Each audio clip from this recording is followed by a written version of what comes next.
The wind whispers through towering pines as Daniel lowers himself beside a roaring Alaskan river. It's day 4 of his solo hike, and everything about this moment feels like stillness. No cell signal, no distractions, just cold, rushing water and the peaceful isolation he came here to find. Until the splash. It's not small, it's heavy, purposeful. Daniel straightens. Across the river, fog clings low to the ground. Something is moving just beyond the trees. A massive gray wolf steps out. Water pours off its fur in sheets, and its shoulders rise and fall with slow, controlled breaths. It doesn't snarl, doesn't flinch. Instead, it drags something heavy and soaked from the current. Daniel narrows his eyes, his heart now thudding. It's not prey. It's a backpack. Black, torn, waterlogged. Daniel freezes. The wolf drags the pack onto the bank, then lifts its head. Its golden eyes lock with his, intense and unblinking. For a second they just stare at each other. The forest holds its breath. Then, silently, the wolf turns and disappears into the mist. Daniel blinks, unsure if he imagined the whole thing. But the pack is there, real, abandoned. He follows the riverbank until he finds a spot to cross, a fallen log slick with moss. 1 foot, then another. He balances carefully, eyes flicking back toward where the wolf vanished. The log creaks beneath his weight, but he makes it across. The backpack sits half buried in wet sand and leaves. Its zippers are torn. One strap hangs like it was chewed through. Daniel crouches beside it, pulse quickening. He hesitates, then unzips it. The first thing he sees is a stuffed rabbit, small, soggy, ears matted and limp.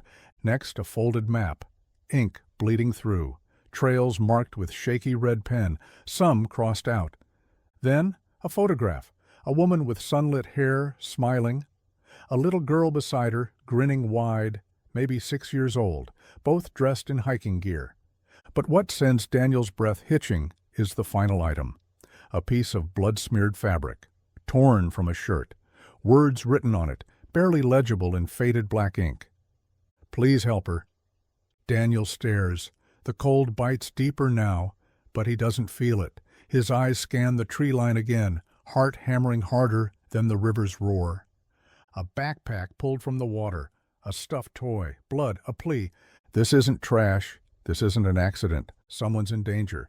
And the only creature who seemed to know just walked into the trees. Daniel picks up the pack, slings it over his shoulder, and takes one last look at the foggy woods. He doesn't know where the wolf went, but he's going to follow it. Daniel enters the forest, the soaked backpack clinging to his shoulders, the stuffed rabbit pressing against his spine like a ghost of the truth he's now chasing. The river fades behind him, replaced by the whisper of wind through branches and the distant echo of his own footsteps crunching through underbrush.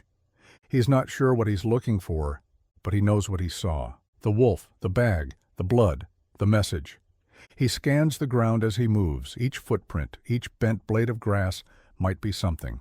After 30 minutes, he finds a partial paw print in soft mud, then another, further along, larger than any domestic dog, still fresh. It's real. It wasn't a hallucination. The wolf is leading him somewhere. He pushes forward through thick undergrowth, heart racing. He's deep into the woods now. No trails, no markers. Every direction looks the same. The canopy blocks out most of the light, and shadows stretch long across moss-covered trunks. Then, just ahead, something red. Daniel rushes forward and crouches low. It's a scrap of fabric tangled in a thorn bush. Torn, faded, but unmistakable. The same red jacket from the photo in the backpack. He holds the fabric in his hand for a moment. Then he looks up and freezes. The wolf is there, standing at the top of a shallow ridge, half shrouded by mist and branches. Its fur clings to its ribs. Its head is low, but its eyes are locked on him again. Still no growl, no fear, just watching. Daniel takes a step. The wolf turns slowly and walks away. Not sprinting, not hiding, leading. Daniel follows. He climbs the ridge, boots slipping on slick roots. As he reaches the top, he sees more signs. A child's water bottle cracked open in the dirt, a muddy footprint, tiny and uneven, a sock, just one. His throat tightens. It's not just a hunch anymore. A child has been out here, alone, hurt, possibly dying, and the only guide he has is a predator. But it doesn't feel like a chase. It feels like a trail. Time passes, an hour, maybe more. His legs ache. The cold wind is sharper here, slicing through his jacket. Still, the wolf appears now and then, never too far, sometimes standing still, sometimes just a flash of fur before disappearing behind trees. Daniel loses track of distance, of time. The forest starts to feel alive, almost sentient, every snapped twig and rustling branch feeding the knot in his stomach. Then, without warning, he hears it. A sound, high-pitched, fragile. A whimper. Daniel freezes, turns. There it is again. He spins toward the sound and sprints. His heart pounds so loudly it muffles everything else. He trips over roots, catches himself, keeps running. It was real. A human voice, a child's voice. His eyes dart everywhere. Then nothing. Silence. But he knows. He's getting close. Daniel pushes deeper into the trees, lungs burning with cold air. His ears strain for another sound, anything, but the forest has gone still again, as if swallowing what he just heard. But he knows what he heard. It was a child. It was real.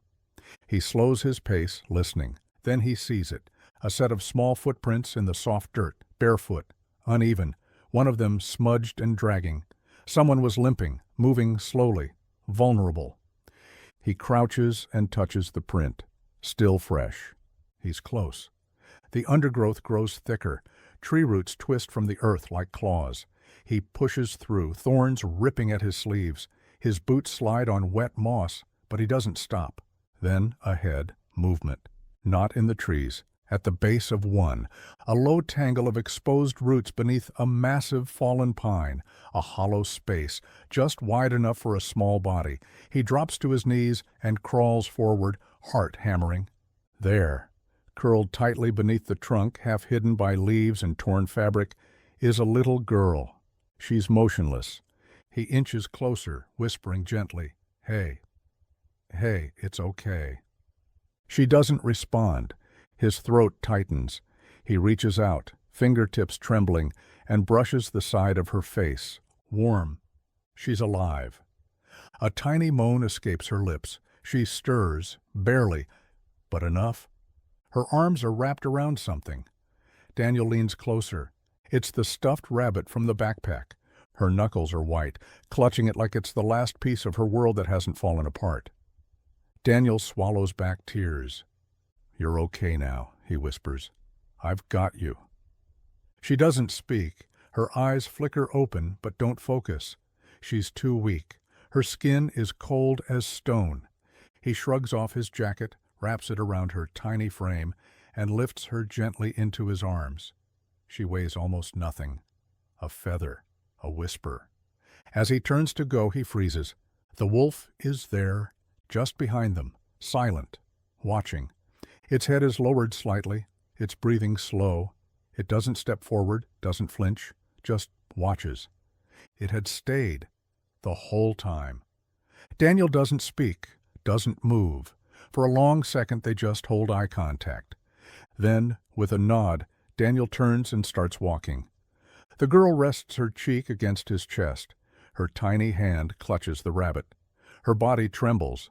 The forest blurs past him, every branch and rock a new hazard. But he doesn't care. She's alive. That's all that matters. He makes his way back the way he came, retracing every slippery ridge, every silent marker the wolf had once used. And as he walks, the wolf follows, not too close, not threatening, just guarding. Daniel doesn't question it anymore. Somehow this predator, the thing he once feared, had been the only one who knew where she was, the only one who stayed. Daniel stumbles through the forest, cradling the girl to his chest. Rain has started to fall again. light at first, then heavier, soaking through what little warmth they have left. His jacket shields her the best it can, but her body still shakes in his arms. Her lips are pale, her breathing thin. He has to move faster, but the terrain is ruthless. Slippery roots threaten every step. Branches snap against his face. His boots sink into mud, but he keeps climbing. He doesn't stop, can't stop.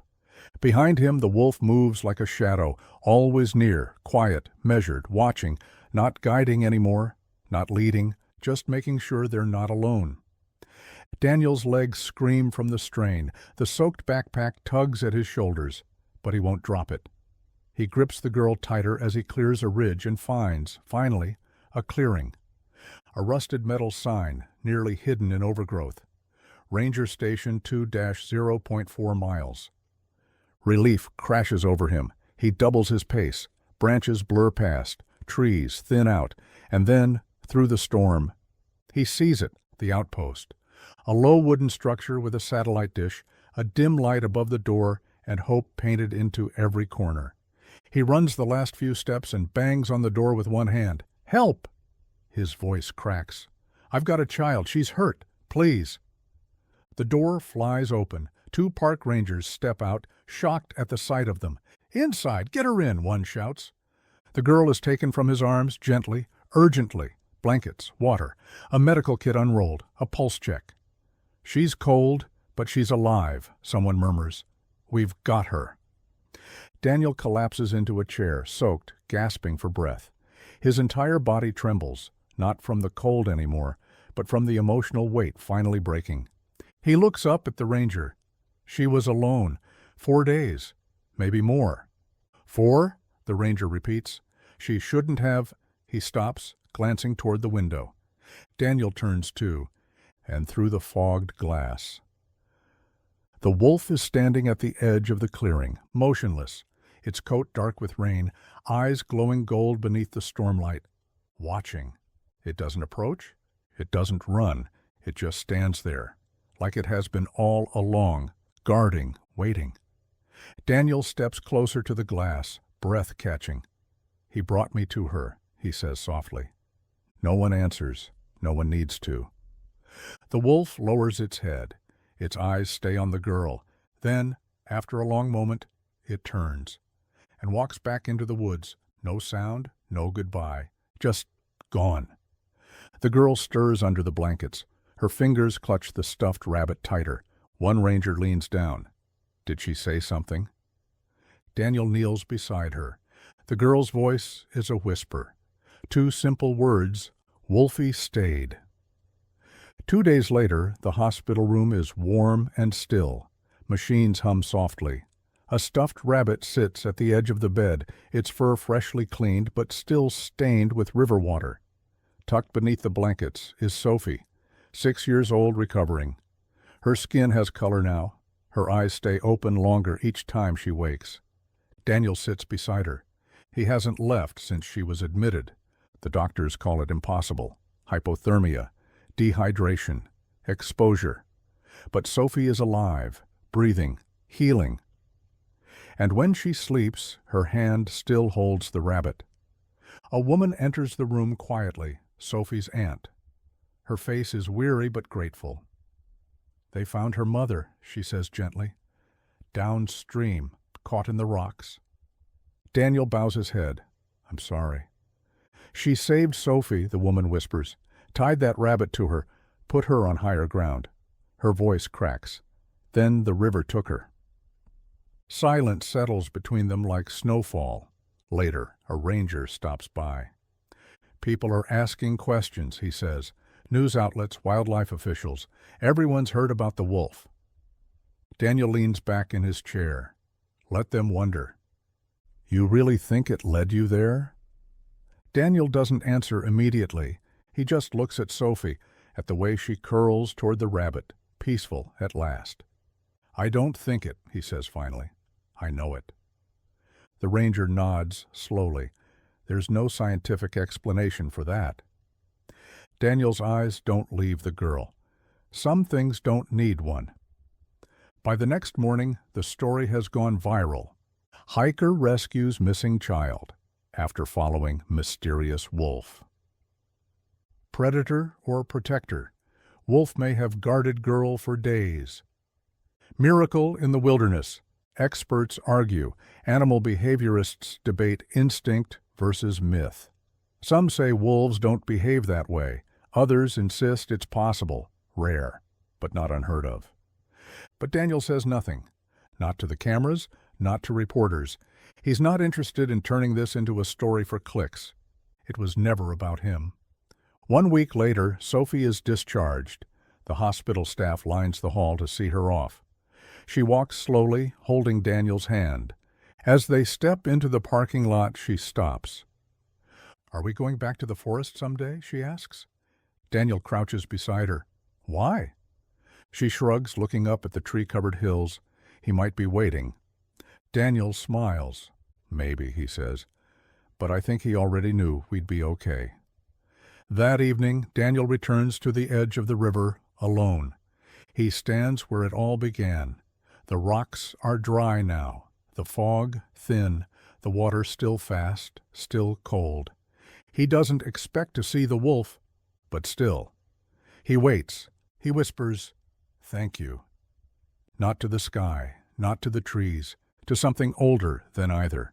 A force that doesn't need words to speak, a shadow that waits until someone finally listens.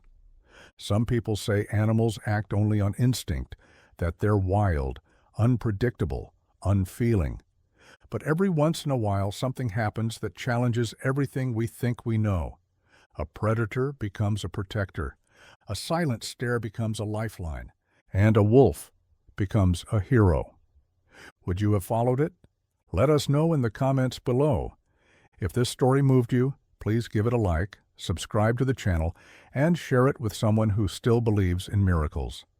Thank you so much for watching, and we'll see you in the next one.